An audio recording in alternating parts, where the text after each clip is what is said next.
Has been an incredibly hot week, especially after that lovely week last week. But we're going through a bit of a strong heat wave, and a lot of the United States is.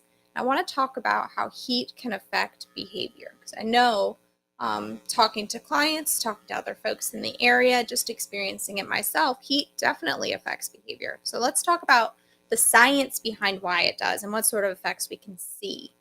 To begin, some of the biggest effects we're going to see both in research and in our day-to-day lives is an increase in aggressive behavior. So anything from having that short temper, being a little hot-headed, as they say, a lot of the metaphors really work across this, to being more prone to engaging in aggressive language or aggressive movements.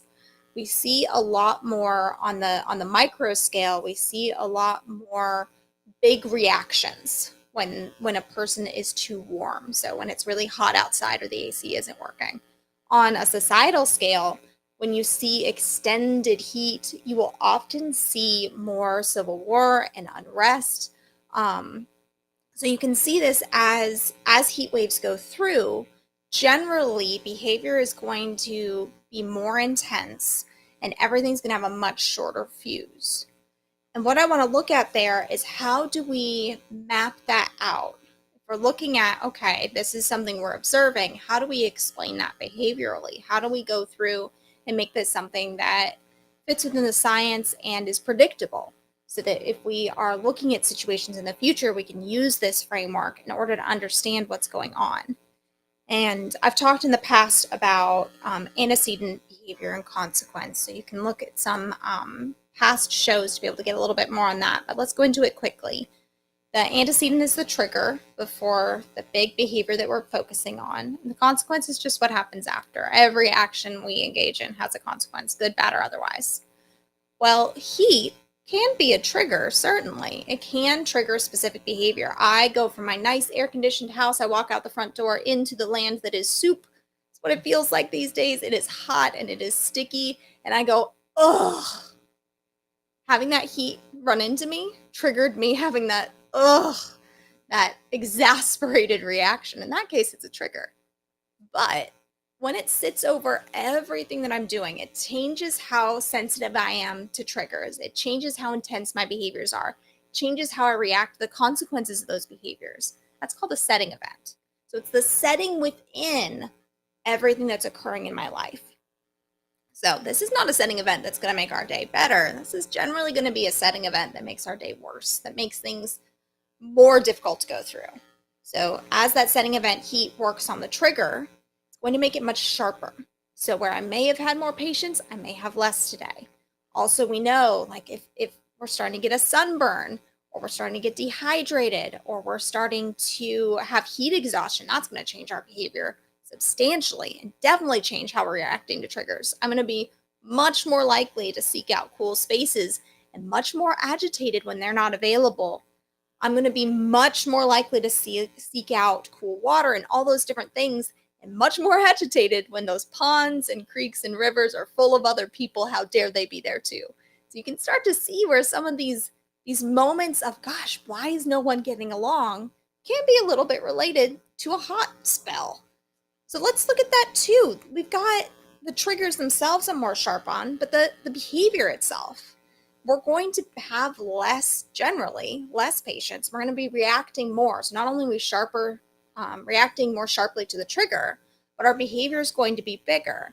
And so you might say, man, the kids are getting back in school. The first 2 weeks were good. We hit this hot spell for a week. Why is my kiddo having such a tough time at school all of a sudden? Why are there more fights at school?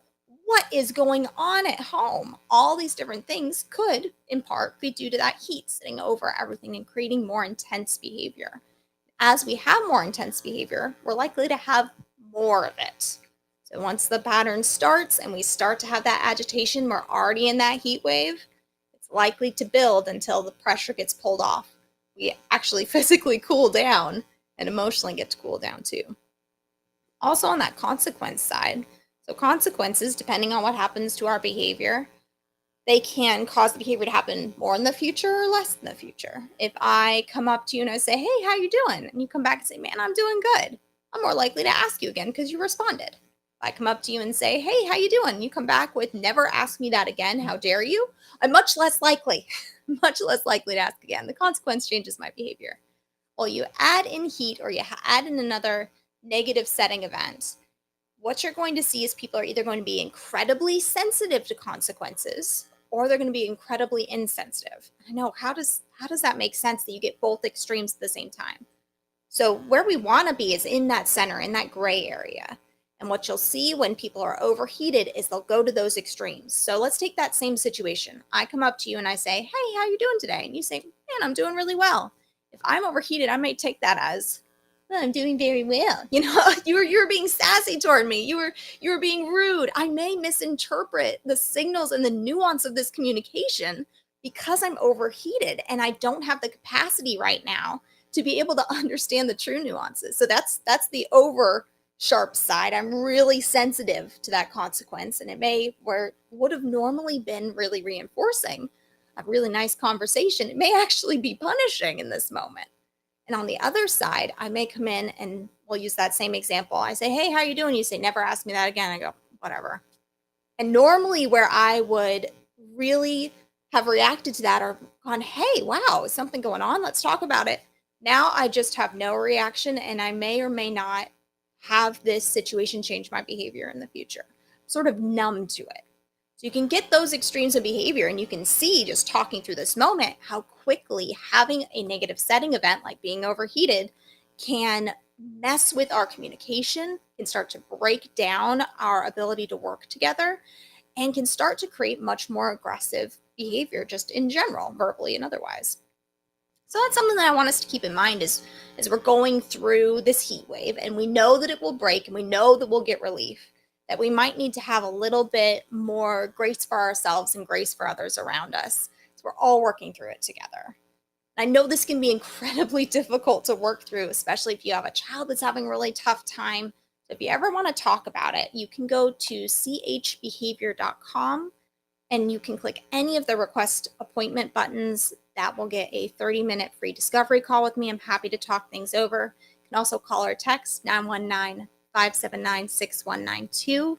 Those are going to be the best ways to get a hold of me. I've got farm-based services over in Franklinton, some consultation services for professionals and parents, or if you just want to talk it over, man, I heard you on the radio and I really think that applies to me. I just want to talk about it.